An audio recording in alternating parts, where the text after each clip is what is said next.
Pai, Deus amado, Deus querido, nós te glorificamos, Senhor Deus, na noite desse dia e pedimos a tua presença, a tua bênção, o Senhor manifesta o teu poder, Senhor, sobre nós nessa hora, em nome do teu Filho amado Jesus Cristo, Senhor, confirma a tua presença, em nome de Jesus, Senhor, esclarece a nossa mente, Pai, que nós não venhamos, Senhor Deus, guardar dúvidas em nossos corações, mas que nós possamos crescer na graça, no conhecimento do teu Filho amado Jesus Cristo. Que a pessoa, Senhor, que nos acompanha de casa, a pessoa que vai assistir esse ensinamento depois, que ela sinta essa mesma graça, que ela tenha parte dessa mesma emoção, para a honra e glória do teu nome. Nós te pedimos e te agradecemos, em nome de Jesus. Amém? Amém. Graças a Deus.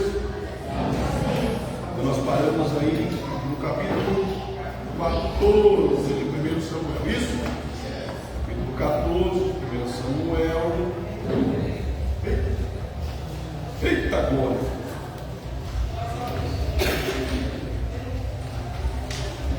Capítulo 14.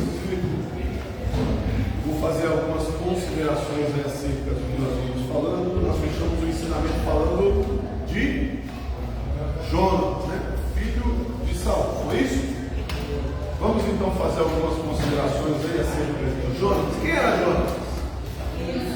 Filho de Saul. Quais outras qualificações ele tinha? Mais nada. A qualificação dele é que ele era filho de Saul, mais nada. Ele não tinha. Ele era soldado, como os outros irmãos. Ele era mais improvável, né, entre os soldados de fazer o que ele fez, certo? Tanto que quando Saul dá falta de Jonas, qual que é o primeiro entendimento que Saul tem? Morreu. Porque o menino não era bom com a espada. Não era tão bom quanto os irmãos mais velhos. Então você está ok? Ele era mais novo. Ele não tinha tanta habilidade na guerra. Isso era sabido do seu pai. Isso era sabido do povo. É tanto que você continua lendo no capítulo 14. Nós vamos nos deparar com esse episódio. Quando Israel percebe um alvoroço no meio lá dos filisteus, Saul se desespera se acontecer alguma coisa. Os filisteus estão alvoroçados lá, eles dominaram alguma parte do exército. Faz a contagem, vê quem está faltando. Quem estava faltando? Só Jonatas e o amigo dele, só dois. Automaticamente Saul morreu. Ele pensa, né? Meu filho, amor, então vamos ver o que nós vamos fazer. Vamos agora estrategiar o que nós vamos fazer. Porque se eles dominaram já parte do exército e eles têm entendimento que eles mataram o filho do rei, agora eles vão vir com tudo para cima de nós. E começou o alvoroço do lado dos filisteus, porque não sabia quem tinha feito aquilo.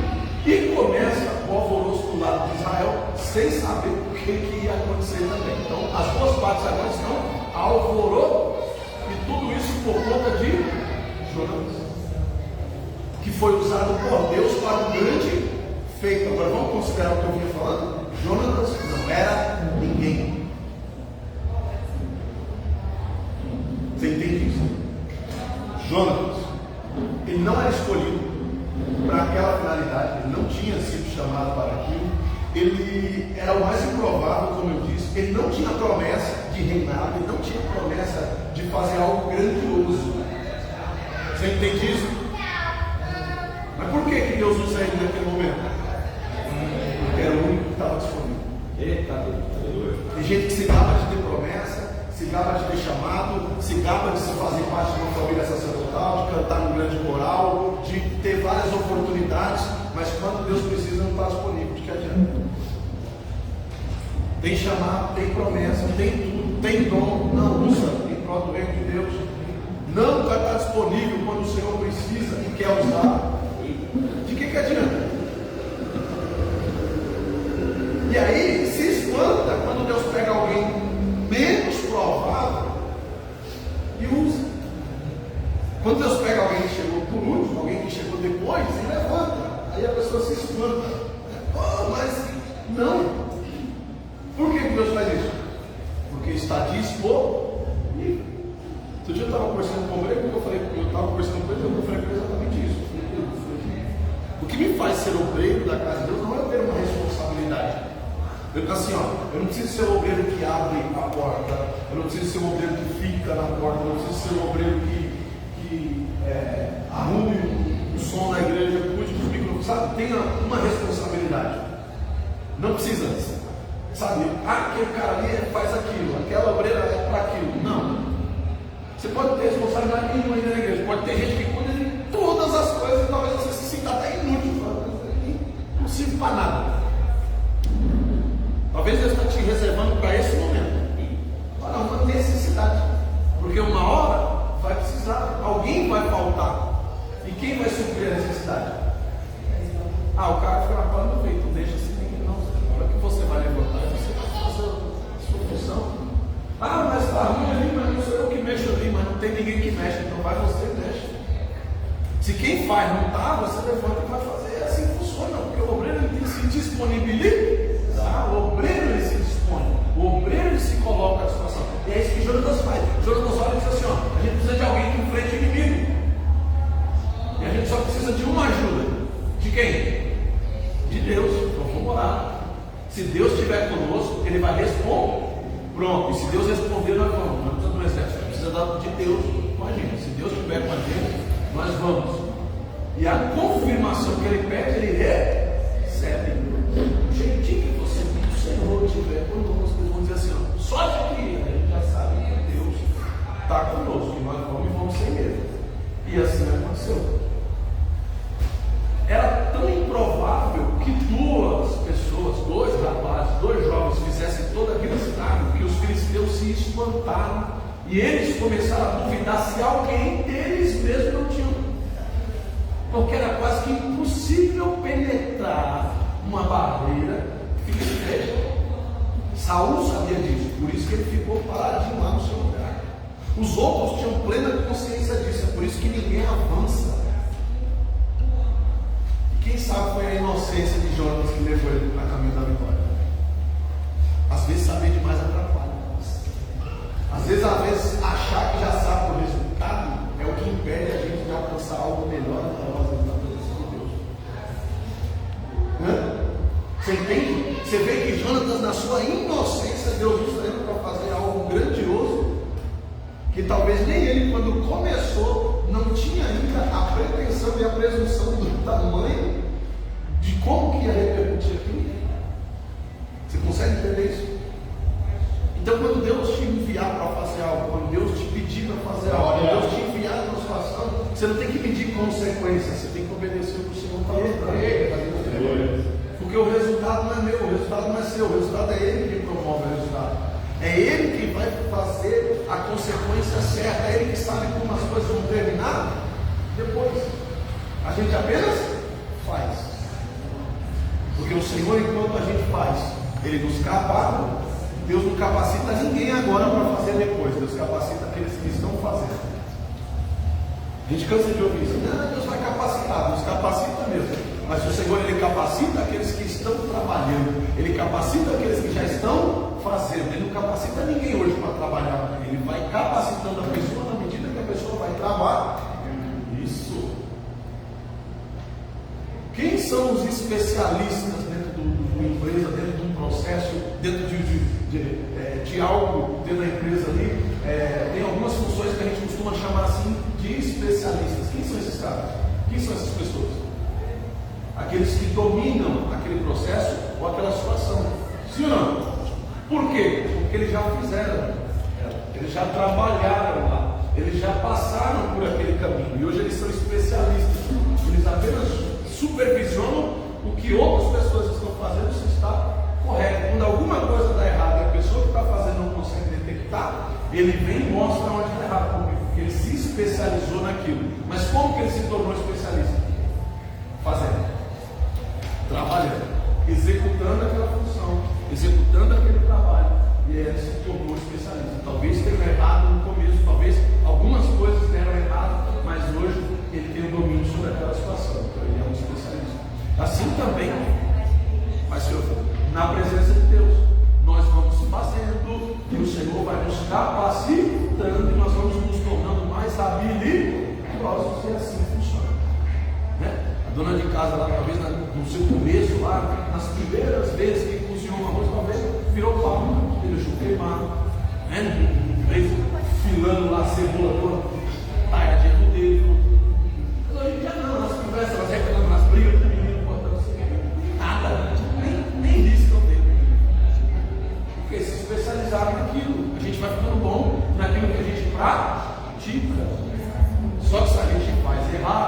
A gente não cria habilidades, a gente apenas treina fazer errado. Tem gente que faz errado a vida toda.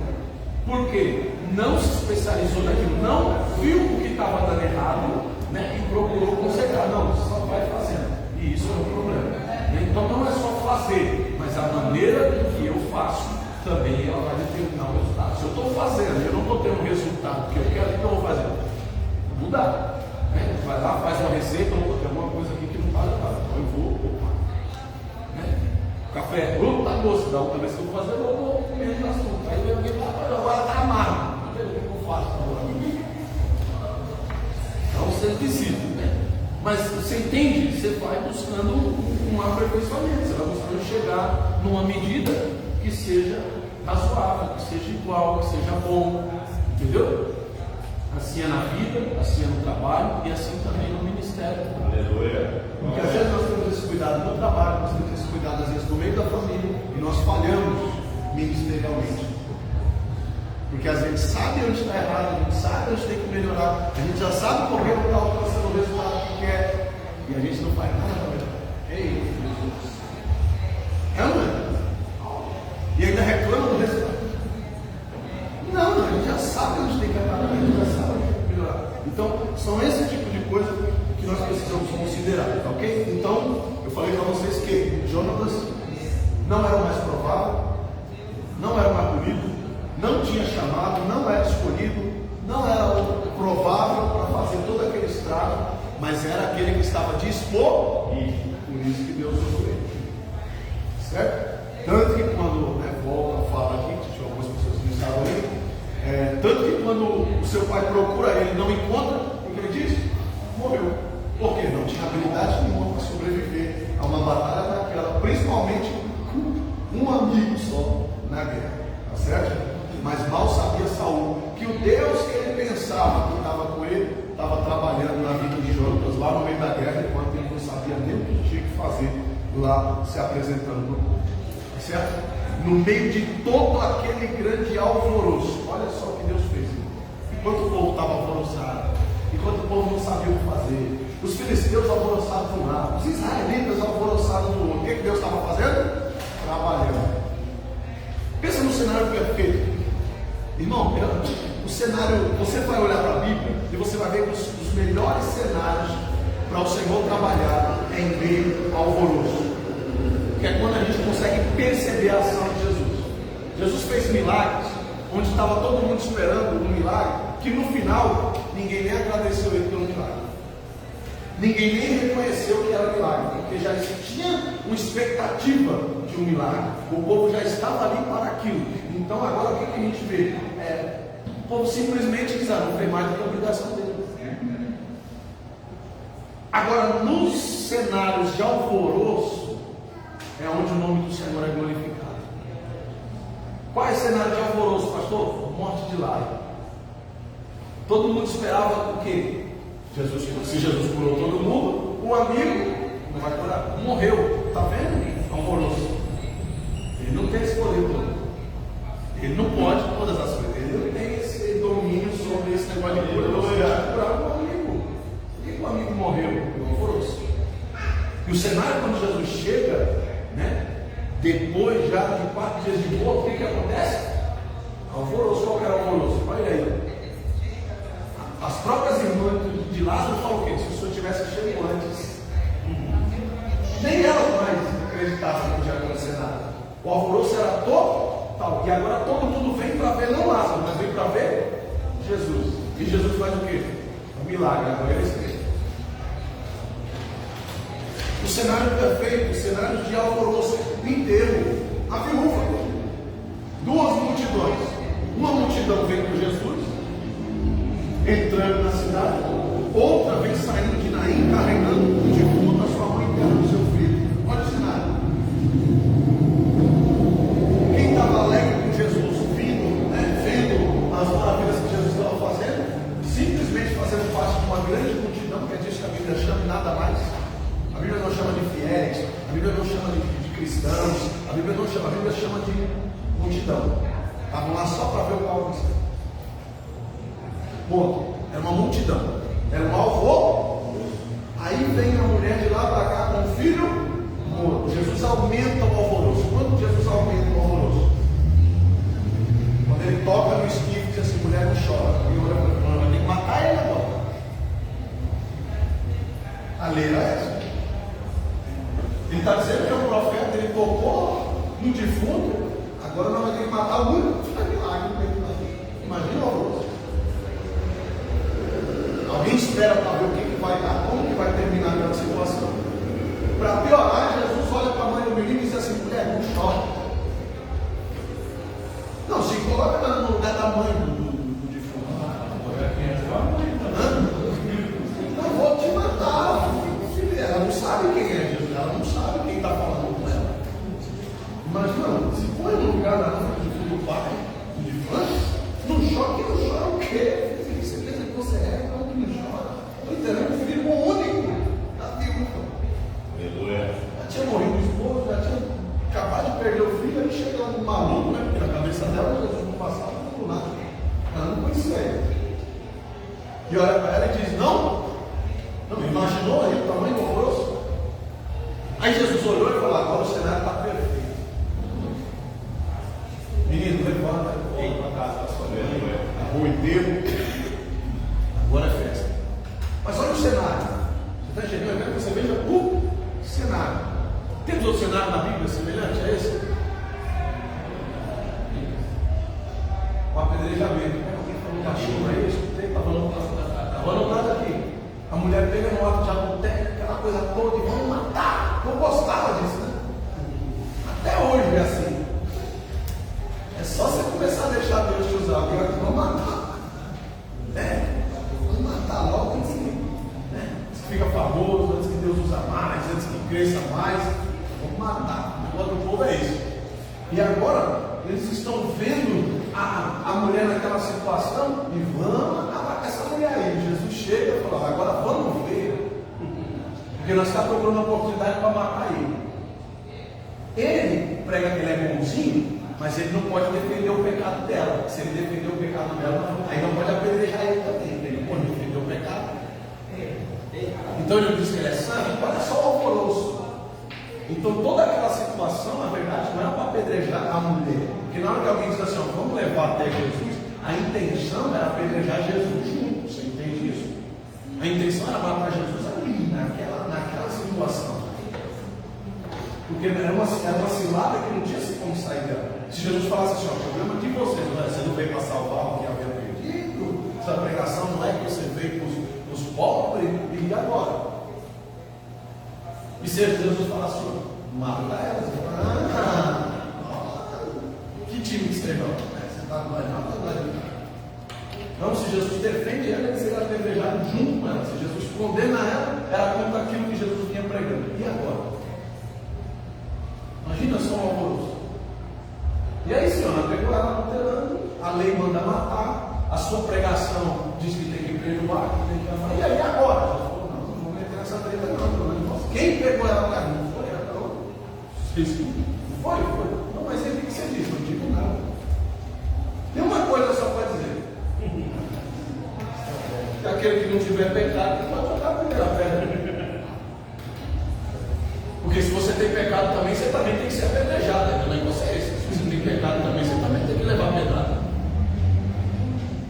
Então, se você quer tacar pedra lá, você não pode ter defeito nenhum aí. Porque, então, Jesus está aqui, sem olhar para ninguém. Mas o Espírito Santo de Deus, nesse momento, está mostrando dentro do coração de cada qual os seus próprios defeitos, as suas próprias partes, o seu próprio pecado. O Espírito Santo começa a acusar agora cada um, dizer, o que você estava fazendo antes de chegar aqui? Aquela paradinha que você deu, aquele lugar que você foi, aquela visitinha que você fez, aquele negócio que você falou, lembra? Aí cada um agora começa a sair de mansinho, vou embora se alguém descobre, porque senão eu vou ser apedrejado também. E a Bíblia diz que um a um eles foram. Mas você consegue enxergar o cenário? Você consegue enxergar o cenário? O cenário perfeito para o Senhor trabalhar é um cenário de grande alvoroço, que é onde ninguém espera nada. E aí nós voltamos para cá, dia de hoje. Que dia de hoje? Terça-feira, dia 26 de agosto de 2023. A mulher pega no adultério, não está mais aqui, Lázaro não está mais aqui, mas o Senhor continua usando o cenário de alvoroço para trabalhar. E essa situação que talvez na sua vida está tão embaraçada que para você não está nem entendendo como que está acontecendo, nem como que você vai sair dela. Jesus está olhando para ela, é o cenário perfeito. Aleluia! É o cenário que eu estava esperando para poder entrar em cima e cuidar de toda essa situação. Você percebe que ele usa a vida de Jonatas aqui num momento onde ninguém esperava nada. Saul inerte, porque não podia tomar uma posição, porque não estava em condições de enfrentar o exército inimigo. O inimigo com medo do lado de lá, sem saber o que iria enfrentar aqui. O Senhor coloca terror nas suas frontes e eles ficam se confrontando, mas sem se enfrentar. As duas partes estavam com medo. Os dois estavam apavorados. E o Senhor usa a vida de um menino para dar vitória a Israel. Olha aí, a história se repetindo, só mudando o personagem. Está entendendo? O mais improvável, aquele que ninguém dava nada, aquele que não se esperava, aquele que não sentia expectativa. Deus olhou lá e disse: esse aí, pronto.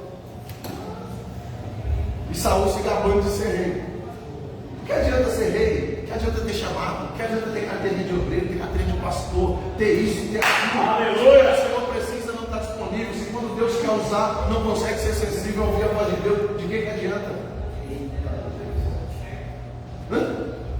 É por isso que Deus prefere usar os meninos.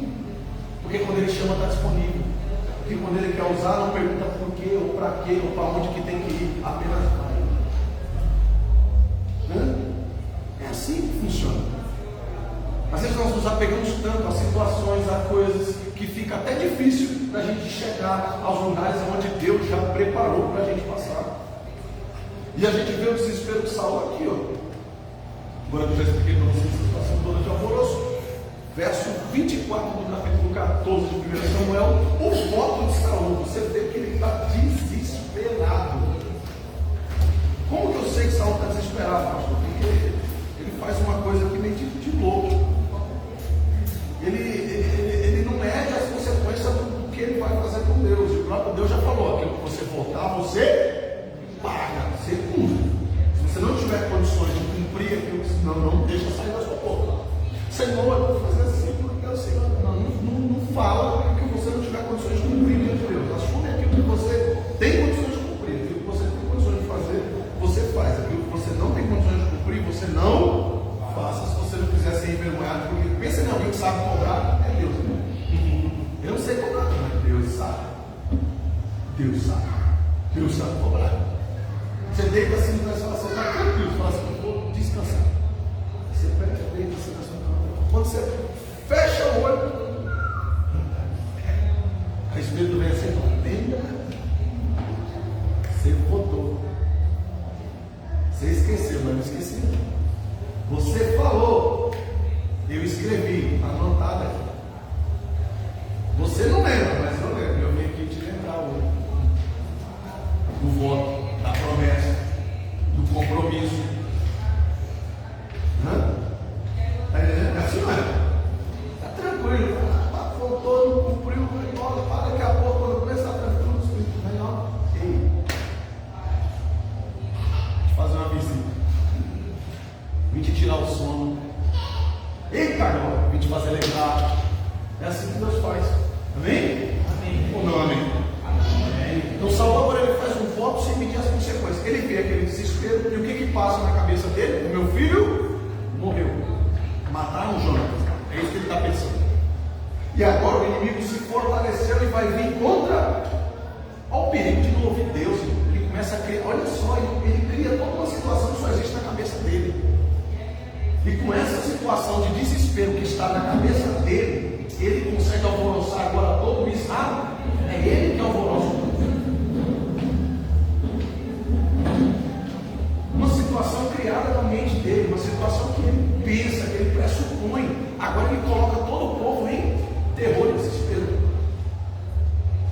E tanto que agora ele começa a ameaçar o povo. Ele que ameaça o povo.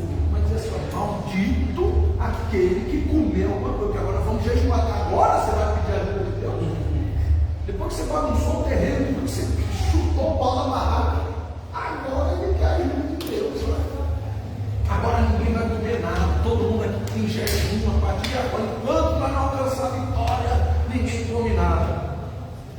Só que vamos voltar um pouquinho atrás.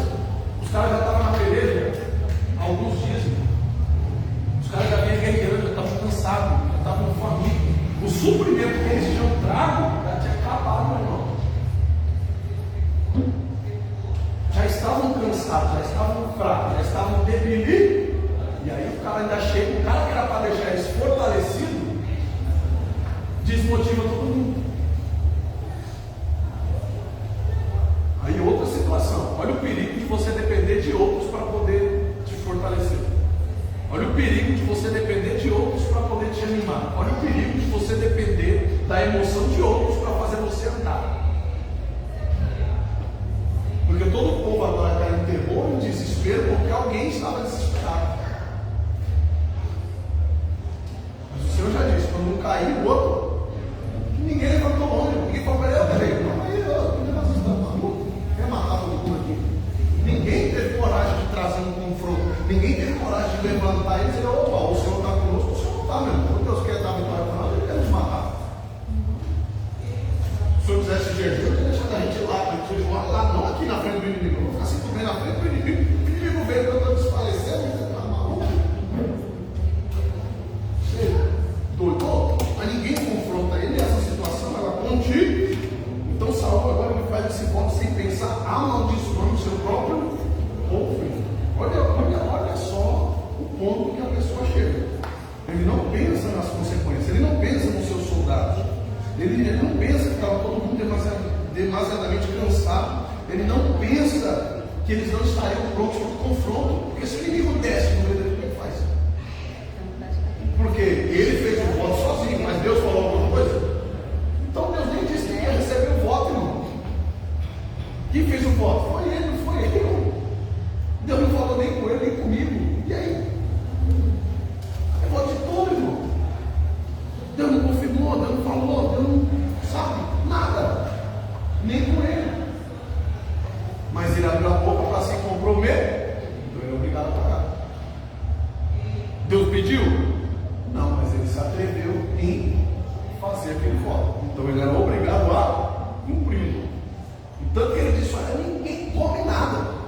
Pode ser o meu filho, pode ser qualquer um dos meus. Se comer, vai morrer.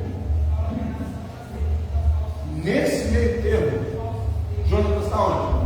Tinha acabado de vencer o inimigo. No caminho de lá para cá, ele se depara com um vale onde tinha favos de mel.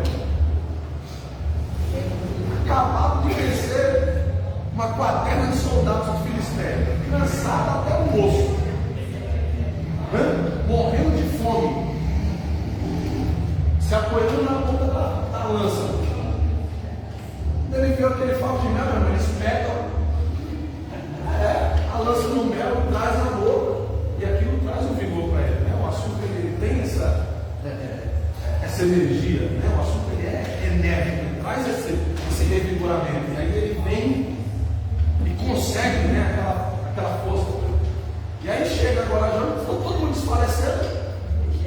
Quando olha para a gente, o cara chega a estar alegre, ainda está açúcar, vibrando. Quer matar os nutricionistas agora, né? Aí as caras vão dar uma borracha nele. Jonathan chega a estar alegre de tanto açúcar, irmão, que ele tinha, sabe, ele estava motivado, então era nítido que ele tinha comido alguma coisa. Enquanto contrapartida, os outros soldados que não concordaram com aquilo começaram a rasgar animais no meio da selva, animais que estavam reservados para um outro momento, para um sacrifício, para um outro estágio. Eles começaram a comer o animal cru, esquartejar o animal e comer a carne ainda, sabe, esguichando do animal, e eles comeram. Aí na sua vida, capítulo 14, o bicho ainda pulsando assim, e eles mordendo de tão desesperado de fome que eles estavam. Para você ver como que esses homens já estavam para atingir esse nível, e vem Saul ainda faz um voto maluco desse, sem saber que o próprio filho já tinha comido. Olha aqui. Tinha noção de alguma coisa esse camarada aqui? Bom, mas era o cara perfeito para ser rei, era o cara que tinha toda a pinta de ser rei, era o cara que, sabe, é o o cara, todo mundo, sabe, olhou assim e falou, não, bacana, esse cara aí, ele vai livrar a gente. Ele não leva em consideração a fome que o povo estava ali, não, mas em nenhum momento ele age como alguém que estava realmente no comando do governo. Ele não se preocupa com os soldados, ele não se preocupa com aquelas pessoas, ele quase mata o seu próprio filho, porque ele se vê obrigado agora a cumprir o que ele tinha falado. Ele é rei, ele tem que cumprir a palavra dele não vale nada, ninguém vai respeitar ele. Olha só o problema de simplesmente não parar para ouvir e orar a Deus antes de fazer alguma coisa, antes de fazer um voto, antes de tomar uma decisão, antes de assumir um compromisso, antes de, sabe, antes de ver a consequência das coisas. O problema é que a gente sempre paga para ver, né? Vou inventar esse ditado, pagar para ver. O problema é que quando dá negativo o resultado, a gente já está ferrado, a gente já está deixando, a gente já se lascou. A realidade é essa. Capítulo de número 15 vai mostrar para nós a derrota. Aí ele se acaba de vez. Capítulo 14, ele dá aquela escorregada. Levanta, está meio sujo da cagada que ele fez, de ter assumido um compromisso, feito um voto, falado uma coisa que Deus não tinha aprovado. Todo o povo agora está contra ele. Ele estava mal visto no meio dos soldados já. Aí depois, para querer ganhar voto, porque para ganhar voto, aí para ganhar voto, ele disse, não vamos pegar contra Deus, não. Faz assim, né? Porque está escrito lá para não comer carne com sangue. Então vamos assar a carne, vamos comer. Não era para ficar assim comigo? O voto que você fez com Deus não foi, Deus? E aí? É para comer ou não é para comer agora? Mas Deus já mandou comer? Deus não mandou nem ficar sem comer. E nem tinha mandado comer agora. Você percebe que todas as decisões ele toma por impulso. Ele, diante daquela situação, ele parece que não pensa, não orquestra direito as consequências de tudo. E agora ele mesmo vem contradizer aquilo que ele mesmo tinha dito.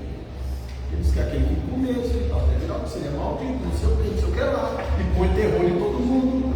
Daqui a pouco, quando ele vê que ele não tinha controle sobre a situação, ele diz assim, então come, vamos fazer um churrasco, vamos passar. Essa é a proposta que ele faz. Então todas as suas ações demonstram desespero, demonstram alguém que não está ciente daquilo que está fazendo, de alguém que não está no controle da situação. Está entendendo? Porque quem está no controle da situação não sabe o que está fazendo. Vou parar, vou avançar, vou dar um tempo, vamos fazer assim. Não, ele vai agindo meio que por impulso, como quem não soubesse aquilo que está fazendo. Está entendendo? Tanto que as próprias pessoas que estão sob a sua liderança se sentem dessa forma. Por isso eles desobedecem. Já não viam mais ele como uma figura de liderança. Né? E no capítulo 15 ele tenta retomar isso à força. Né? Ele tenta trazer isso para si de qualquer jeito. Vamos lá. No capítulo 15, Deus vai dar uma nova oportunidade para Saul. Deus chama o profeta, diz: profeta, agora eu quero falar com Saul. Olha só como que era fácil. Era só esperar Deus falar. Olha aí. Ele perguntou alguma coisa para Deus, o que era para fazer depois do churrasco? Não perguntou nada. Ele apenas parou a loucura que ele estava. Ele simplesmente, vamos comer, vamos ver o que Deus vai fazer. Quando ele para com a maluquice, com a loucura, com a sandice dele, Deus vem e fala. Deus chama Samuel e diz assim: vai lá e fala com Saul, para ele ir até os amalequitas, destruir toda aquela cidade, acabar com tudo. Eu não quero nada daquele lugar, mas ele destrui tudo, dizima tudo lá. Deus queria alguma coisa naquele lugar? Não. Deus queria aquela terra? Não. Deus queria o quê? Testar a obediência. A única coisa que Deus queria. Ficava sendo fiel. Ver se ele tinha aprendido alguma coisa com tudo que ele tinha plantado. Vamos ver se ele aprendeu a lição. Vamos ver se ele aprendeu a lição. Então Deus agora manda ele ir e acabar com cena e Saul fica para cumprir aquela missão, tá certo? E aí, o que se sucede aqui? A palavra do Senhor diz que ele vem agora e olha aquela terra, olha os animais que eles já tinham corrido, tinham sido destroçados, já tinham olhado os animais vistosos, os animais bonitos, fala, mas ele dá a fazenda boa, assim. Junta os animais à parte. E qual que é a primeira pessoa que tem que morrer quando o exército invade o campo inimigo? Quem é o primeiro que morrer? Quem todo mundo busca matar? O rei. Ele mata todo mundo e deixa uma pessoa viva. Quem que ele deixa vivo? O único que não podia ficar vivo, ele deixa vivo. Era o primeiro que tinha que morrer. Ele acaba com todo mundo e deixa o chefe vivo. Ou seja, aquela nação é desistida, porque o rei dela estava vivo. Ele não tinha cumprido aquilo que Deus tinha mandado ele cumprir. E mais, aquilo que Deus tinha mandado ele dizimar, exterminar, Deus tinha falado para ele assim: isso não serve para você nada, de jeito nenhum. O que ele fez? Guardou. Samuel chega, olha toda aquela bagunça, rapaz, parabéns, Senhor. Mas o Senhor está me. Alguma coisa que não está. Daqui a pouco os bois começam a mugir atrás. Não, eu falei, que barulho é esse? Ah, não, sabe o que é? Porque assim, os animais aqui é robusto, forte, eu achei um desperdício matar os bichinhos. Aqui. E o Senhor falou o que para você? Qual foi a ordem do Senhor? Para não deixar nada, nem um só homem, nem um animal, não deixar nada. Você poupou os animais. Esse camarada com essa roupa estranha aqui, quem que é esse cara que não conhece? Esse aí é só Agag, é só o rei dos amalequitas. Na hora que ele fala isso, o próprio Samuel, o próprio profeta pega a faca, vai lá e mata o rei dos amalequitas. Disse: esse era um dos serviços que Deus esperava de você. Que você não se aparelhasse com o inimigo, que você não se aparentasse com ele, que você não tivesse parte com o inimigo e você se compadeceu dele.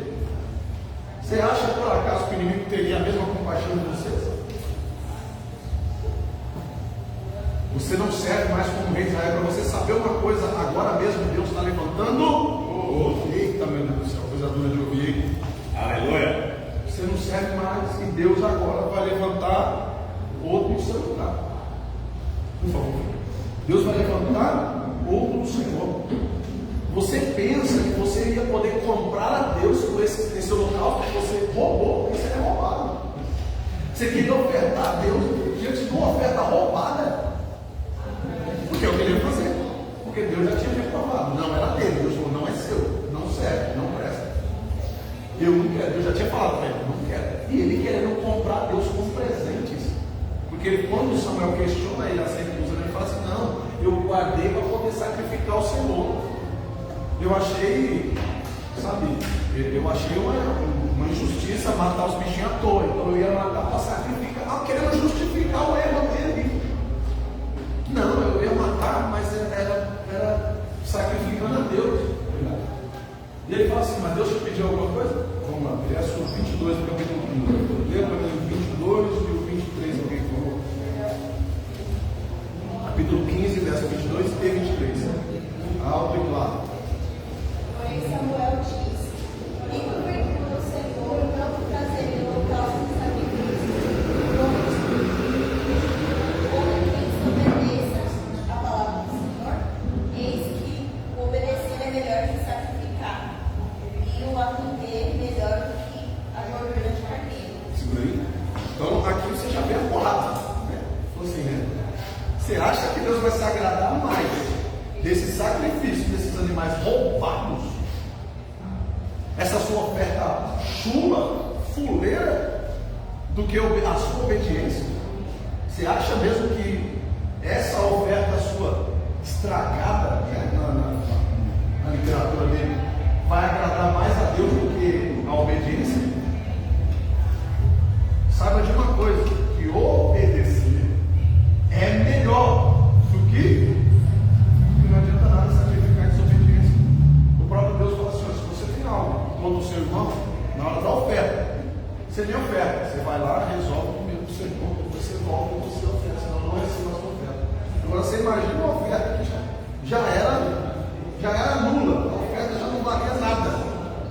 com essa oferta que não valia nada, ele tenta comprar Deus. Viu o outro? Porque a rebelião é como pecado de feitiçaria. E o porfiar é como iniquidade e idolatria. Porquanto tu rejeitaste a palavra do Senhor, ele também te rejeitou a ti. Olha. O Senhor chama ele de rebelde na cara larga, irmão. Sabe o que Deus está falando aqui? Você está ensinando o povo a se rebelar contra mim. Você está dizendo para o povo que não tem problema nenhum errar se depois chegar diante de mim com um sacrifício, com uma oferta. É isso que você está ensinando para o povo. A sua postura de rei não aprovo. Você está se assemelhando a um feiticeiro. É isso que Deus fala para ele: isso aí para mim, que você acabou de fazer, é como aqueles que não têm entendimento, que sacrificam animais, que fazem as coisas, achando que vai me agradar de alguma forma. Deus falou: você está fazendo a mesma coisa, e para mim você não passa de um rebelde. Você está criando uma grande rebelião. Olha só o que Deus fala. Aí ele parece que ele se arrepende, né? Ele dá a entender que ele se arrependeu, mas o coração dele não estava arrependido. Então disse Saul a Samuel: pequei porquanto tenho transpassado o dito do Senhor e as tuas palavras, porque temi o povo e dei ouvidos à sua voz. Quem do povo que mandou ele? Ninguém falou nada para ele. Bicho pilantra, sem vergonha, ele está apanhando nos outros ainda. Ele tenta dar uma atividade como se o povo tivesse oprimido ele a tomar aquela decisão, quando de fato não foi o povo que estava sofrendo debaixo da opressão dele. Agora, pois te rogo, perdoa-me o meu pecado. Está tentando colocar o profeta, né? E volta comigo para que adore o Senhor. Porém, Samuel disse a Saul: não tornarei contigo, porquanto rejeitaste a palavra do Senhor. Já te rejeitou o Senhor para que não seja rei sobre Israel. Você não está obedecendo ao Senhor e você ainda quer que eu ande contigo? É ruim. É ruim. Essa é a postura de alguém que realmente quer ser aprovado por Deus. Você era meu amigo, Saul, andava junto sim. Enquanto você estava fazendo a vontade de Deus, você desviou o caminho, meu irmão. Você não serve contar comigo mais não. Agora, se você quiser, você que vem atrás de mim. Irmão, o jogo virou, meu irmão. Eu estou aqui na obediência. Você, então você que venha. Eu não vou sair da minha vida por causa de você, não. Longe de mim seguir os seus passos.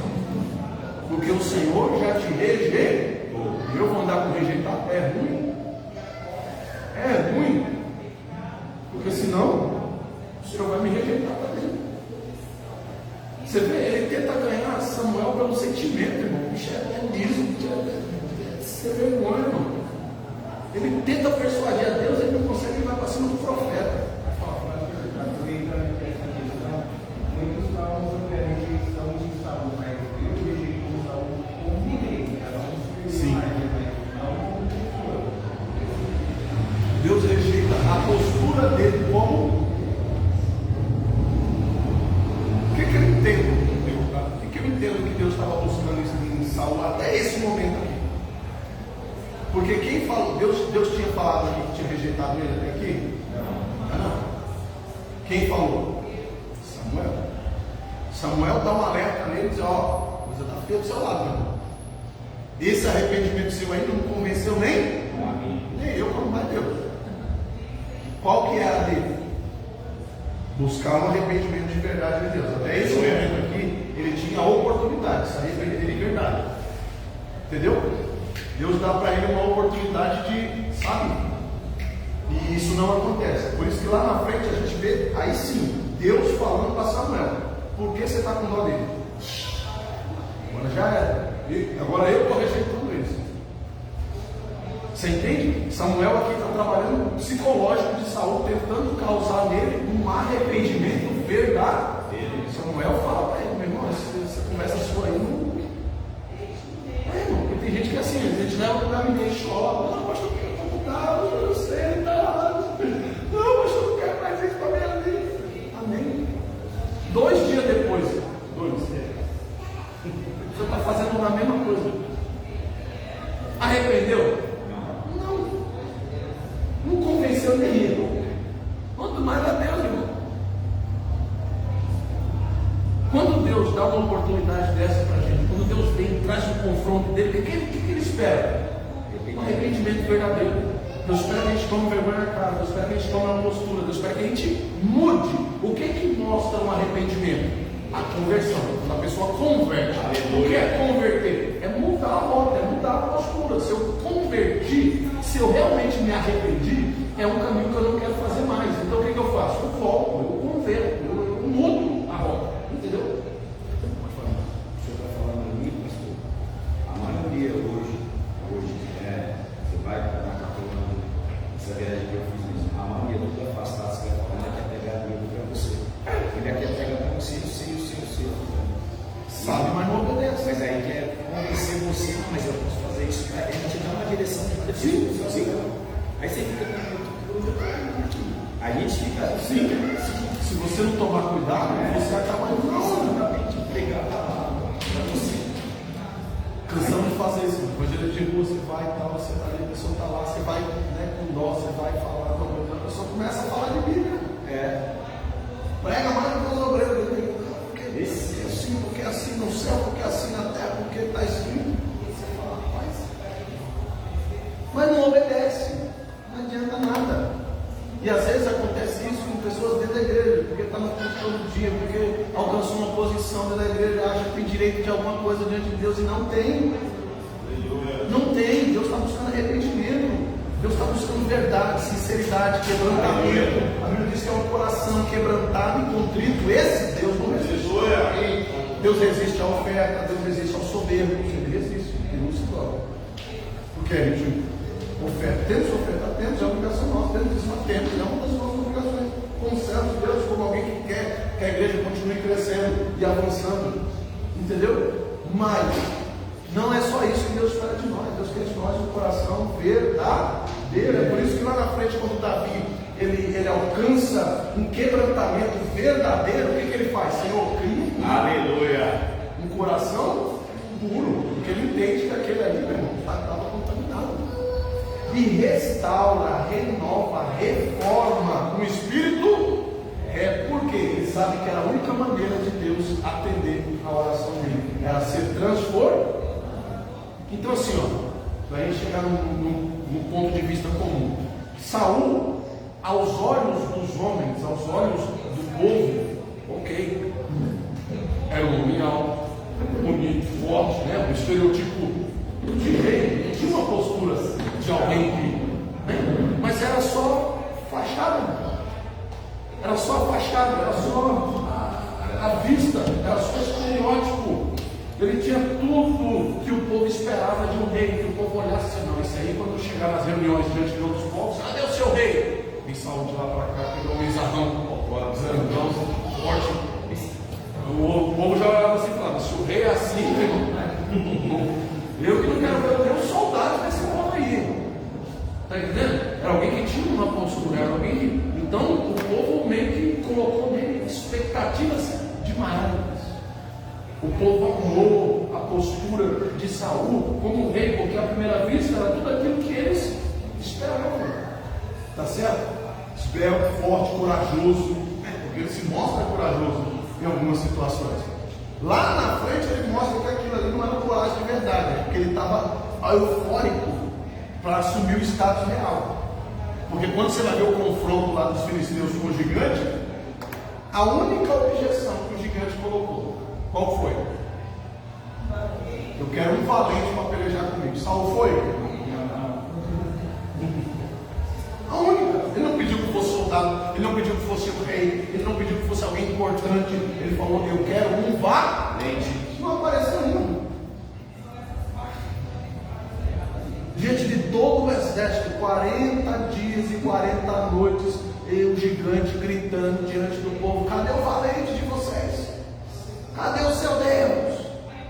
Vocês não andam dizendo para as nações que o seu Deus é grande? Cadê ele para me enfrentar? E Saul lá, né? Cadê Samuel? Pelo amor de Deus? Cadê Deus agora? É interessante porque a postura de Saul, ela é meio, ou melhor, a postura do exército é reflexo do rei. Sim. O rei estava covarde, automaticamente o exército ficou do mesmo jeito. A mesma situação lá na situação do desespero, a mesma situação lá quando ele perde a postura, é isso. Né? Geralmente o povo cria a tendência, a expectativa, o espelho do seu líder. Esse mesmo povo aqui vai vencer guerras muito maiores do que essa, sobre o governo de Davi, sobre o comando de Davi. Esse mesmo povo, essa mesma gente, e me atrevo a dizer, soldados mais, mirrados do que esses, menos preparados do que esses, porque não tiveram tanto preparo quanto esses que estão aqui com Saul. Esses caras aqui foram forjados em guerras e batalhas. Os soldados que vão vir a partir daqui foram forjados em treinamentos. Eram menos batalhas, eram menos guerras. Esses caras aqui treinavam no quintal de casa. Esses soldados que estão com Saul era gente que cresceu dentro da guerra. Mas o espelho, o estereótipo do rei, o estereótipo daquele que estava na frente, que deveria arrastar eles para o encorajamento, leva eles para a vergonha diante de Deus, leva eles para poder duvidar da grandeza de Deus. Está entendendo? Olha só a situação. Cuidado, as aparências elas enganam. Cuidado, as aparências elas te levam ao erro. É por isso que da próxima vez que Samuel vai ungir alguém, qual é a primeira repreensão de Deus para ele? Cuidado com a aparência. Eita Deus, aleluia. Deus não vê como o homem vê. Cuidado com isso. Abra a visão, abra os olhos, presta atenção. E o Senhor repreende ele repetidas vezes, para que ele entenda que não é à vista dos olhos que se escolhe alguém, mas é segundo aquilo que Deus enxerga no coração. Frequentemente, as ações e o caráter de Saul mostram que ele não estava pronto para aquela postura, mostram que ele não é a pessoa mais indicada para aquele cargo. Às vezes a gente olha alguém assim e fala, nossa, fulano é uma bênção, fulano podia. Aí você vai dar uma responsabilidade para o fulano. Acabou o fulano. Ele não serve nem para aquilo que ele estava fazendo antes, porque agora ele pensa que ele é mais importante, e nem dá conta daquilo que ele recebeu responsabilidade para fazer. Acabou o fulano. Eu falei isso para vocês dias atrás, né? Quando a gente quer crescer ministerialmente, no trabalho, quando a gente quer avançar, o que a gente faz? Prepare e capacite alguém para assumir as funções que você faz hoje. Para quê? Para que você possa avançar, crescer. Sim ou não? Sim. Assim. É isso que o Senhor espera que nós façamos. Que a gente prepare alguém. Jesus sabia que o tempo dele aqui era curto. E o Evangelho precisava continuar sendo pregado. O que ele faz? Ele chama 12, prepara, capacita e ele vai falar com vocês. Essa mesma missão agora ele passou para quem? Para nós. Jesus mandou a gente criar igrejas, encher de crentes? Não. Jesus mandou a gente fazer o quê? Discípulos. Aleluia. Aí ter a igreja faz parte disso. Mas a igreja não é a responsabilidade. Qual é a responsabilidade? Isso aqui, ó, fazer discípulos. Aleluia. Fazer com que vocês tenham entendimento, capacitação, sabedoria, para que vocês instruam outras pessoas a crerem, a obedecerem e andarem na palavra de Deus. Está entendendo? É isso. A igreja faz parte desse processo. Mas não é o criar a igreja que vai dizer que eu estou fazendo a obra de Deus. O que é? É eu discipular pessoas. É eu fazer discípulos. Pessoas que amem a palavra de Deus. Pessoas que realmente querem ouvir acerca de Deus. É isso. E a igreja é uma estrutura que vai me ajudar a fazer isso. Tá certo? Porque senão a gente está indo aonde agora? Na laje do Jean. Tem espaço lá. Na laje do pastor. Né? Está em outro lugar. Lá no Gerson mora. Queria fechar a viana do condomínio. Aqui é nosso hoje, mas vai. Está entendendo? Então nós precisamos desse espaço para a gente poder ficar à vontade, sem atrapalhar ninguém. E se ninguém nos atrapalha, a gente ter a liberdade. Saímos do nosso conforto e estamos aqui juntos para abrir. A gente precisa desse espaço. Certo? A igreja é isso, irmão. É É lógico, a gente vai zelar, a gente vai cuidar, é o tempo do Senhor, ele vem, ele opera, mas isso aqui não é tudo. A nossa responsabilidade vai além dessas paredes. Quando você volta para casa, a responsabilidade vai para você. Está entendendo?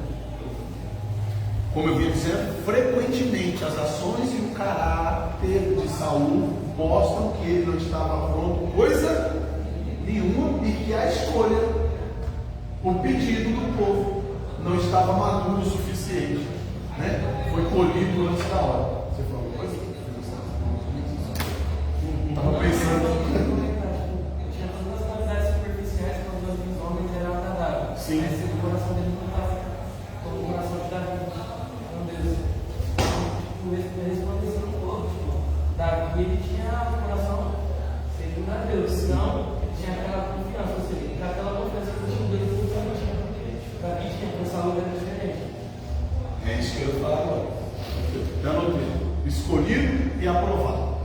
A gente se esquece que existe um abismo entre essas duas palavras: escolhido e aprovado. No meio tem um vale, tem um buraco, um grande abismo entre ser escolhido e ser aprovado. Muitos se gabam de ser escolhido e se esquecem que tem um processo até serem aprovados. Se esquece dessa situação. Saul, ele começa a se gabar porque ele tinha sido escolhido. 2 Timóteo capítulo 2, versículo 5. O que adverte lá? O apóstolo. 2 Timóteo 2, 5. Eita glória! Eita glória! 2, 5.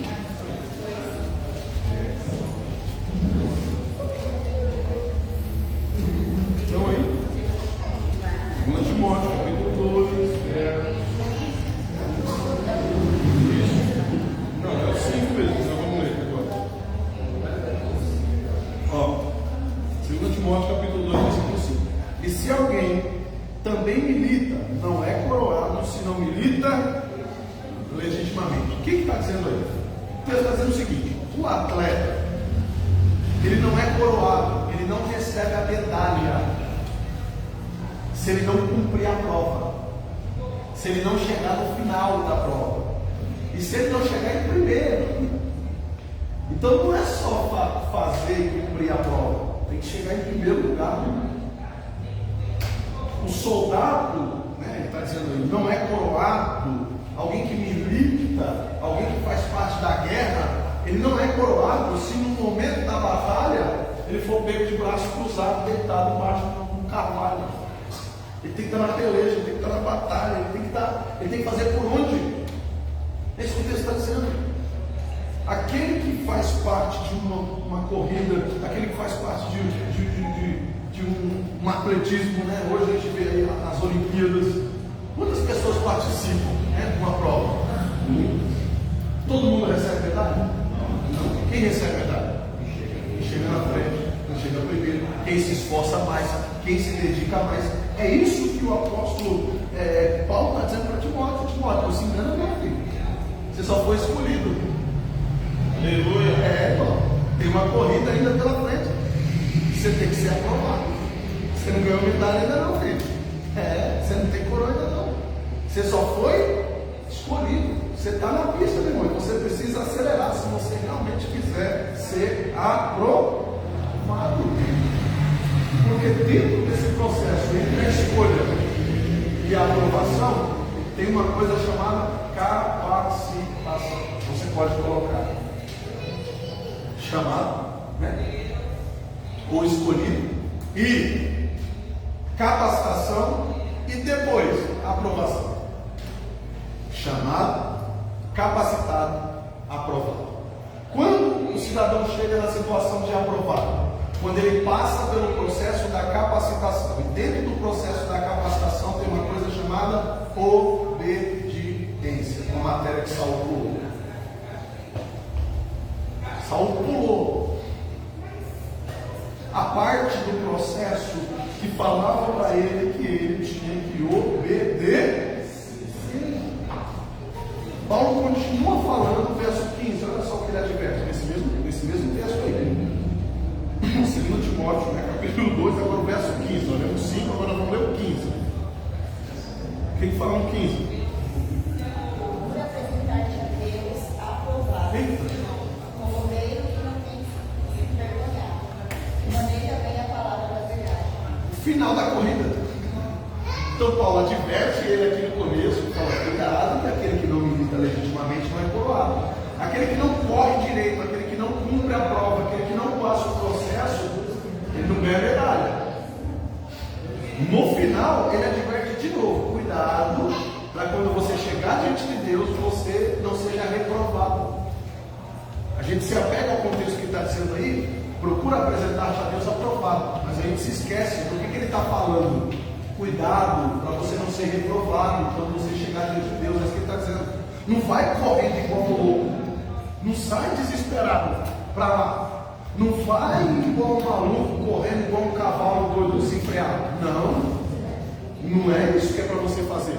É para você seguir avançando, mas com a consciência de que você precisa chegar diante de Deus com status aprovado. Mas você sai correndo igual um cavalo doido, não. Você tem que saber o que você está fazendo e aonde você quer chegar. Então, eu também posso ser capacitado, mas não Reprovado. Porque ser chamado, capacitado, ser obediente. aprovado. A capacitação é um teste, é um processo. Judas, ele passou pelo processo da capacitação, mas ele foi reprovado. Saul passou pelo processo da capacitação, ele tinha tudo para aprender, mas ele preferiu desobedecer. Ele recebeu todas as instruções de como fazer, sim ou não? Sim. Samuel chegou e falou o que tinha que fazer. Quando ele foi para cima dos amalequitas, Samuel falou direitinho o que era para ele fazer, sim ou não? Era só cumprir, não era só obedecer. Ele tinha tudo para ser aprovado. Por que ele foi reprovado? Porque ele não obedeceu o processo, porque ele não pegou a parte da capacidade. O eu sei, não preciso, sua orientação para mim não vale de nada. Isso aí impediu ele de ser aprovado, porque ele achou que já era o rei, que não precisava mais de ajuda de ninguém. Aí foi a hora que ele se arrebentou. Deixa eu ver aqui, deixa eu só confirmar o texto. Jeremias 11:3, já falou o que lá para nós? Vou completar isso que nós estamos falando aqui. Livro do profeta Jeremias, capítulo 11. Isso, pode ler. Pois, assim diz o Senhor Deus Israel, maldito cumpre as palavras do Senhor. Não entendi, não. Quem fala aí? Misericórdia, a Bíblia fala, gente. Misericórdia. A Bíblia está falando isso. Não é o pastor, não, que está falando. Não é um padre, um macumbeiro, não. Quem está falando isso aí? Assim diz o. Quem é o Senhor? O Senhor da Quitanda, o Senhor José, o Senhor João? Não, quem? O Senhor quem? O Senhor Deus, Criador dos céus e da terra. O que o Senhor Deus está dizendo aí? Maldito o homem que não escutar as palavras desse. Qual o conselho? Esse aqui, ó. Aleluia. Esse é o conselho. A Bíblia. As orientações que Deus já tinha dado a Moisés, os mandamentos que Deus já tinha ensinado ao povo, que não é nem um pouco diferente do que Jesus trouxe a nós. Né? Que qual que era? Sujeitar-nos, pois, a Deus, né? Senhor, Criador do céu e da terra, né? Ama a Deus sobre todas as coisas e o próximo, tá bom. Esse conceito. O conceito de não desviar os pés da vontade do Senhor. O próprio Deus está dizendo assim, ó, eu amaldiçoo aqueles que não guardam o conserto. Qual é o conserto? A palavra. Meu Deus do céu. Então tem um risco de eu estar dentro da igreja e estar levando uma opção para casa. Tem um risco de eu estar participando do ensinamento como esse e não levar a bênção para casa. Com certeza. Como? Não guardando essa instrução ou fazendo diferente daquilo que Deus está ensinando para nós. Ouvindo uma coisa e fazendo outra. Eu escolho, a maldição, ela é uma escolha, assim como a obediência, ela é uma escolha, ela não é uma imposição. Deus fala assim, ó, eu coloco diante de vós. Acho que é Deuteronômio 28, que me fala de vós, não estou gaguejando, não, ela mesmo. Deuteronômio 28, o Senhor fala assim, ó, está diante de vós, a bênção e a maldição. Se vocês escolherem obedecer e escutar, aqui ó, esse aqui será o vosso pagamento. Se ouvir as minhas palavras e não obedecer, é isso aqui que vocês vão levar para casa. Ele mesmo fala, escolhe. Josué depois, né, vai vir com esse mesmo contexto. Volta a mesma palavra de novo diante do povo. Diz, olha, escolhe hoje. Ou serve a Deus, ou segue o conselho de Mamon. Ou serve a Deus, ou serve a Belial. Escolher hoje, né, quem vocês querem servir. Mas sai de cima do muro. Por quê? Porque o povo estava caminhando com Deus e arrastando maldições para dentro da sua casa. E Josué estava assim, ou vocês andam com Deus e obedecem a Deus e recebem os benefícios de Deus, ou cai de vez na gandaia do inimigo. Né? Ele coloca aí essa situação. Mas você entende que é uma condição, tudo é uma condição de obediência? Sim. Jeremias 48:10 vai falar o quê? Para o mesmo povo, para a mesma geração. Será que esse povo aqui era rebelde? Será que esse povo aqui? Jeremias 48 agora, verso 10.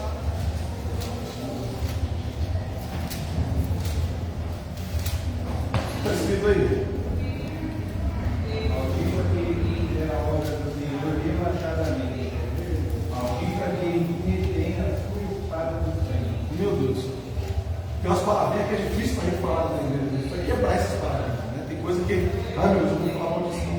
Aqui eu vou falar de algo, eu vou falar. Você não pode fazer, você não pode seguir. Falar, você pode. Jesus falava no inferno, Jesus falava no diabo. Ele não tinha pacto com ele, não tinha parentela com ele, não tinha sociedade com ele, mas falava com ele. A gente fala também, desce o cacete dele, porque o Senhor nos dá a autoridade para isso. Então, Jeremias 48:10, maldito aquele que fizer a obra do Senhor fraudulentamente, ou de qualquer maneira, ou relaxadamente. Algumas traduções não vão falar essas outras palavras, é tudo a mesma coisa, não faria não sabe. Então não é só fazer a vontade ou a obra de Deus, eu preciso fazer direito. Ah, mas eu já estou fazendo. Ah, mas eu já tenho um compromisso com a igreja. Ah, mas o pastor já me colocou para tomar comida aqui, lá eu já sou responsável por... É mesmo? Saul é responsável mesmo? Está tendo responsabilidade do que está fazendo? Está cumprindo o que foi levantado para fazer? Está fazendo da maneira que o Senhor mandou fazer? Ou está fazendo relaxadamente? Ou está fazendo de qualquer? Porque se fizer de qualquer jeito, o Senhor também não recebe, não tem pagamento, o Senhor não aprova. É como uma pessoa que faz um pedido. Quem é que já devolveu o pedido? Pediu, comprou alguma coisa, chegou, você não gostou, não estava do seu agrado, você mandou devolver. Quem aqui? Eu já fiz muito isso. Eu paguei, comprei, se não está do meu agrado, eu vou devolver. Sim ou não? Sim. Com Deus é a mesma coisa, não. Deus fala, não foi isso que eu te pedi. O serviço que você está me oferecendo não está de acordo com aquilo que eu estou te patrocinando. Estou te abençoando, estou livrando você do inimigo, o inimigo não toca a sua casa, a maldição não te alcança, e é isso aí que você vem trazer para mim? Não quero. Aleluia! Eita, é forte. É? Assusta? Pergunta para Caim, não dói. Esse oferteiro, para isso aí, que quer? Essa é a sua oferta? Manca, coxa, chula, oferta de engano, de não quero. Oferta para os homens ver, não quero. Eita, glória. Aleluia! É forte, irmão. É forte. Eita, porque assim, quando a gente traz algo, né, para Deus no presente, o que a gente espera? Que a pessoa aceite, mas isso aqui não é presente. O Senhor está te bancando para isso. Ele está te patrocinando para isso. Aleluia! Glória a você para isso. Ele te adotou para isso. Ele te alistou no exército para isso. Então não é de graça, irmão. Não é de graça. Custou a vida do filho amado dele. Não é de graça. Custou o sangue de Jesus. Não é de graça. Custou o sangue do filho dele morrer no meu e no seu lugar. E a gente traz uma oferta meia boca, faz o serviço mais ou menos, faz uma gambiarra espiritual. Eita! E quer que Deus aceita? A gente não faz por onde, sabe? Ah, não, a cada 15 dias tá bom, lá 2 vezes no mês tá ótimo. Vou lá, o pastor vai falar sempre as mesmas coisas. Eu já sei o que vai falar. O apóstolo Paulo chega para a igreja e diz assim: eu vou continuar com a mesma pregação, porque eu estou pregando e vocês não estão entendendo. Então a pregação também não vai mudar.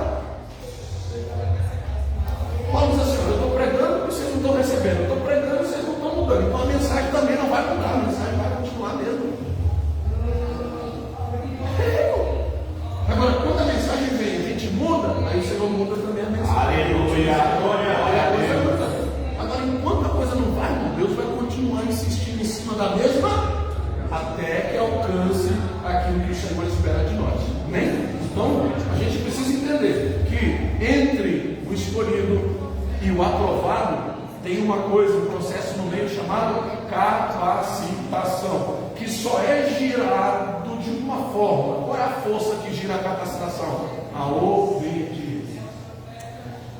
A única coisa que gera, a única coisa que gira a engrenagem, a única coisa que faz eu passar o processo da capacitação é uma coisa chamada obediência. Senão eu continuo no processo da capacitação, não sou capacitado, não sou aprovado. Quando chegar diante de Deus, eu sou reprovado. E aí, meu irmão, é por isso que a palavra do Senhor diz, né? Ó, maldito aquele que fizer a obra do Senhor fraudulentamente, e aquele que entrar na peleja e não sujar sua espada de sangue. Estou na guerra, estou com os irmãos, conta comigo. Então vamos pelejar, irmão, vamos para a batalha, vamos para a guerra. Olha, nós vamos ver esse dia. Logo hoje, estou tão cansado, né, filho? Maravilha. Não sai da turma de Saúl, não é da minha turma, não. Vai com Saúl para a batalha. Comigo não tem ninguém. Cansado, mas vamos desanimar, mas vamos. O Senhor vai nos animar, o Senhor vai nos dar força, o Senhor vai nos restaurar, o Senhor vai levantar, o Senhor vai mudar o nosso ânimo.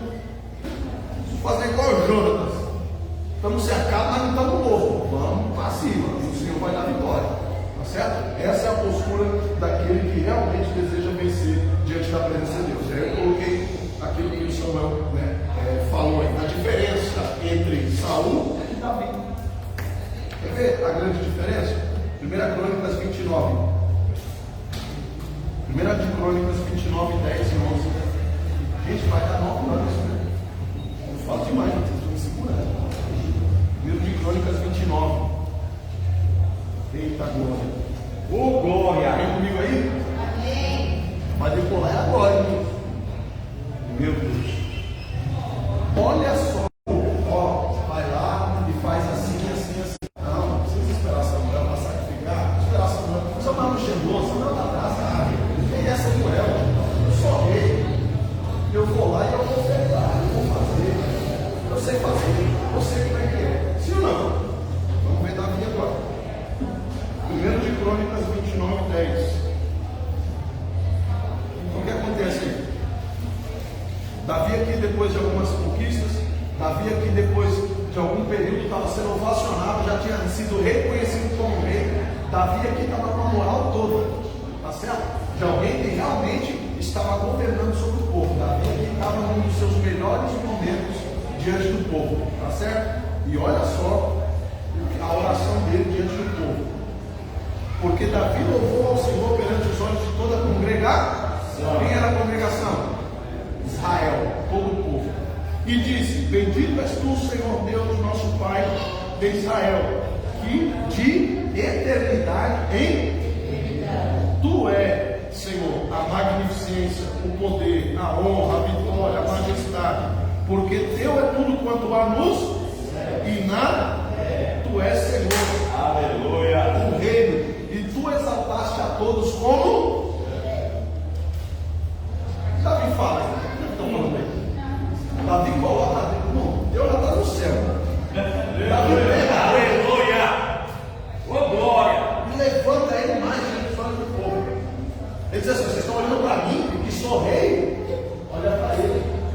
Glória, aleluia. Ele é a magnificência, ele é o poder, aleluia. É ele quem faz, e tudo isso que eu faço aqui, eu faço só por causa. Davi está dizendo assim: ele é meu chefe. Eu sou rei, eu estou no trono. Vocês estão pensando que eu estou no comando? É ele que manda. Ele é meu chefe. Ele é chefe de tudo, é chefe de todos. Olha a oração do cara, irmão. No seu melhor momento, onde ele podia olhar assim e dizer: não, isso mesmo, beleza, essa honra. Vocês viram que vocês passaram com Saúl, né? Ó, eu sou o cara. Não, eu não sou ninguém. Eu só consigo fazer o que eu estou fazendo por vocês porque eu estou sendo patrocinado. É isso que Davi está dizendo. O próprio Deus aqui está cuidando de nós aqui, irmão. Ele que chefia tudo aqui, ele que é o chefe, ele que é o governo, ele que é o verdadeiro comando, ele que é o rei. Eu sou funcionário dele, você está com? Glória! Enquanto Saúl tenta arrastar toda aquela adoração, toda aquela ovacionação para ele, Davi pega tudo aquilo, chuta para cima.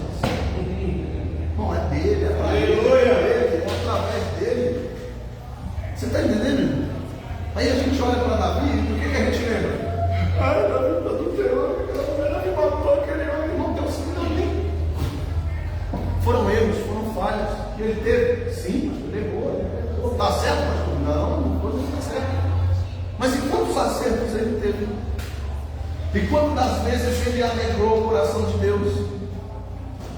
E por causa daquele pecado eu devia exterminar ele, riscar o nome dele de vez e acabar com ele. E nós? Será que nós não já causamos mais desagravos a Deus, aos ouvidos de Deus, aos olhos de Deus, do que o nosso amigo Davi? Porque a Bíblia diz que quando eu falo do meu irmão, quando eu desejo mal ou a morte do meu irmão, é a mesma coisa de eu ir lá e assassinar ele. Quando eu não gosto de alguém, quando eu falo assim, esse plano podia morrer, podia ir para o quinto dos infernos. Irmão, para Deus é a mesma coisa que você ir lá e tirar a cabeça dele. É o mesmo pecado, é o mesmo peso. Está entendendo? Não, mas Davi não podia errar. A gente pode. Davi não podia errar, a gente pode. É o mesmo peso, irmão, a mesma medida para nós. Está entendendo? Agora, olha só como que era o coração da pessoa diante de Deus. E tudo que Satanás precisa é de alguém descontente no meio do povo, para ele poder usar como ele usou Saul. E quando Samuel olha para ele, Samuel vê a oportunidade perfeita para Satanás operar no meio do povo. É por isso que Samuel chama ele de rebelde. Você está sendo rebelde? Cuidado! Porque o rebelde ele é descontente, ele é alguém que não aceita a vontade e a orientação de Deus. Por que ele é o pastor? Por que ele quer o obreiro? Porque eu sei mais do que ele, porque eu faço mais do que ele, porque eu posso mais do que ele. E Saul, ele tinha esse estereótipo. Ele começa a questionar as coisas, ele começa a dizer, mas por que Samuel? Por que ele é escolhido? Por que ele veio só ouvir? Não. Vamos voltar um pouco mais, como que as coisas começaram no céu? Alguém olha e diz, por que ele tem que ser Deus, se nós somos todos iguais? Eita! Por que ele tem que governar sobre nós se ele tem o poder?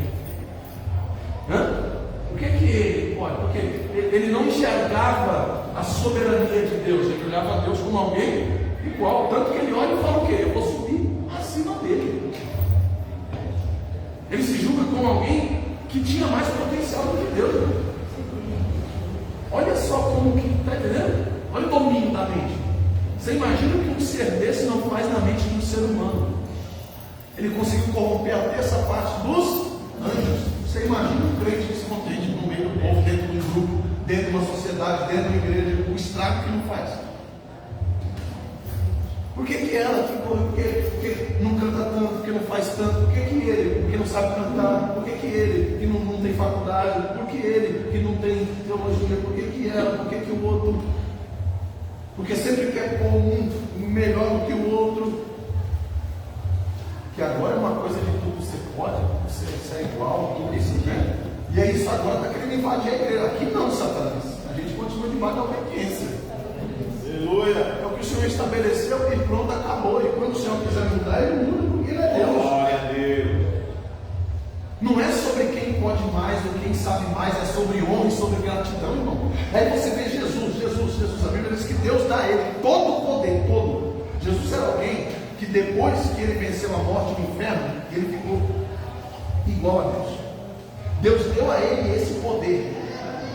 E a Bíblia diz assim, e mesmo sendo Deus, mesmo podendo olhar no olho de Deus e dizer assim, Pai, agora nós somos iguais. Ele se curva diante de Deus. Essa soberania Aleluia. não é sobre poder, ou ser, ou saber, é sobre respeito, é sobre honra. É isso que está faltando, irmão, para ter crescimento no meio de nós. A gente precisa aprender a respeitar mais, a honrar mais, a despertar isso nos nossos corações. Filipenses fala isso, né? 2,5, que mesmo sendo Deus, ele não teve por usurpação em nenhum momento ser igual a Deus, mas aniquilou-se a si mesmo, se humilhando diante dos homens, sofrendo até a morte de cruz. Olha aí, alguém que podia chegar diante do trono de Deus com toda a moral e dizer, Pai, vai dar moral, nós estamos agora condenados. igual é igual. Mas em nenhum momento ele faz isso. O que está destruindo as igrejas? A falta desse sentimento. Alguém cresce, alguém, sabe, chega num nível que olha assim e fala, não, eu não preciso mais disso aqui, não, ó, não concordo, ó, tá bom, ó, vou. E aí divide um pouco, aí vai, aí cresce. E aí é onde começa toda a bagunça. Né? Todo esse grupo, eu não concordo, não vou, para mim não tá bom, vou criar outro grupo.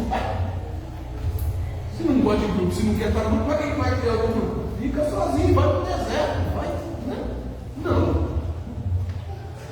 Você chegar no seu pai e querer falar todo dia dele e mesmo. Sim.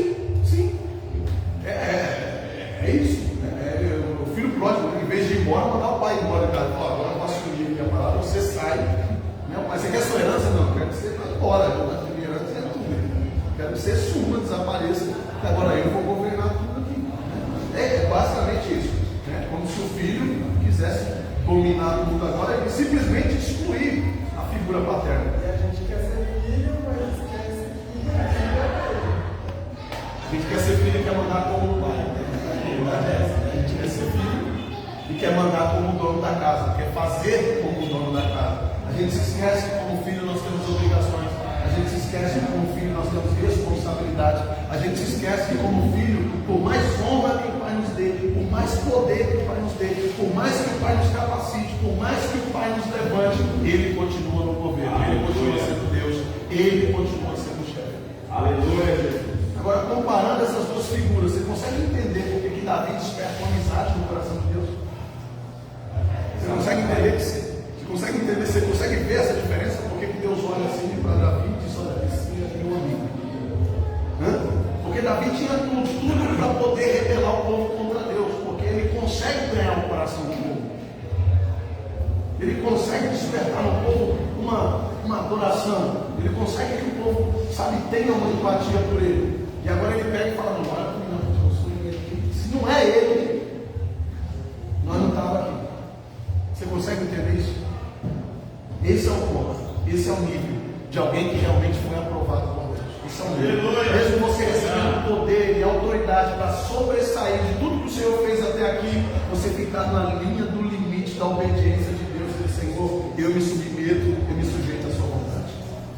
Eu continuo sendo teu, eu continuo sendo submisso à tua vontade. Eu continuo, Senhor, dentro do âmbito da obediência. A linha, né, do Equador, ele não viu essa divisão, ele achou que podia voar alto em cima de tudo e de todos, se esquecendo que acima dele, Deus, quebrando as regras, quebrando os ensinamentos, passando por cima de tudo aquilo que o próprio Deus tinha orientado ele. Porque ele olhando, ele só enxerga a figura de Samuel. Ele não enxerga a figura de Deus, ele enxerga Samuel. Mas Davi, quando é repreendido por Natan, ele não enxerga Natan. Ele não pede perdão para Natan. Porque quando Saul foi repreendido aqui, ele vai conversar com quem? Com Samuel. Samuel, profeta, não, olha aqui, não, eu me arrependo, olha, não sei o que está acontecendo, olha, como pôde passar isso na minha cabeça, Samuel? Oh, meu Deus, me perdoa. Ele só enxerga Samuel. Davi, quando é repreendido por Natan, ele rasga as suas vestes, ele se esquece até que Natan está ali com ele. Ele começa a se quebrantar diante de Deus e diz: Senhor, eu não mereço. Eu não mereço esse palácio, eu não mereço essa vida, eu não mereço nem que o Senhor tivesse um dia me escolhido. Mas tem misericórdia. Pode tirar palácio, pode tirar tudo, pode afastar de mim os meus filhos. Essa é a oração que ele faz. Só não retira de mim, eu só não abro mão de uma coisa. O quê? Do teu Espírito. Salmo 51. Senhor, só não retira de mim o teu. O que Davi está dizendo aqui? O resto, o que o Senhor quiser, o Senhor pode tirar. Te devolvo o trono, te devolvo coroa, te devolvo tudo, Senhor. Te devolvo, te entrego, te devolvo tudo para o Senhor. Eu só não aceito ficar sem uma coisa. E não foi nem a vida dele. Ele podia ter dito assim: ó, só não me mata. Não foi isso que ele diz, não. Eu só não quero ser rejeitado pelo Senhor. Se o Senhor quiser tomar a minha vida, porque dentro dessa oração, está tudo. Quando ele diz tudo, é tudo. O Senhor pode tirar a minha vida hoje, mas eu quero estar na sua presença. Aleluia!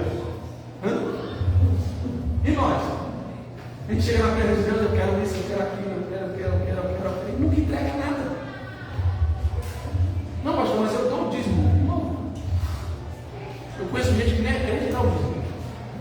Pastor, eu no começo da minha fé, eu estava aí, mas eu tinha consciência de Deus. Não. Conheço pessoas que não são cristãos, e dão ofertas, ajudam, e isso não isenta elas das outras responsabilidades. E às vezes a gente pensa que porque fazemos essas coisas estamos melhor do que muita gente, e não estamos. Porque envolve responsabilidade. É isso que Deus espera de nós, que nós estejamos compromissados com a obra, estejamos compromissados com o crescimento do reino de Deus, estejamos buscando uma aprovação de Deus. Está pronto para isso? Está pronto para isso? De sorte que haja em vós o mesmo sentimento que houve também em Cristo Jesus. Qual foi o sentimento? Que não teve por usurpação ser igual a Deus. Não teve por usurpação ser mais do que aquilo que Deus tinha estabelecido para ele. Não teve por usurpação. Mesmo podendo, ele não quis. Que esse mesmo sentimento domine sobre nós. Jesus, olha, irmão, esse é o sentimento. Poderia ser eu. Esse é o sentimento. Esse é o sentimento. Eu creio que Jesus, olhando lá para o trono agora, depois que recebe todo o poder, Satanás sempre dá uma cutucadinha. Podia ser você naquele trono. Era para ser seu. E Satanás ainda será dado. Olha, era para ser seu aquele trono. Jesus olha assim, não vou cair na mesma piscina. Pai, o senhor sabe que esse trono aí podia ser meu, né? É verdade, Jesus. Quer assumir? Não, pai. Prefiro que seja nós. Prefiro sentar do seu lado. Aleluia. Deixa sentar aí. Põe uma cadeirinha aí do lado. Para mim tá bom. Para mim tá jóia. Glória a Deus. Podia ser eu, pai. Podia. O Senhor me capacitou para isso. Podia ser eu. O Senhor me deu esse poder. O Senhor me capacitou para governar também sobre todas as coisas.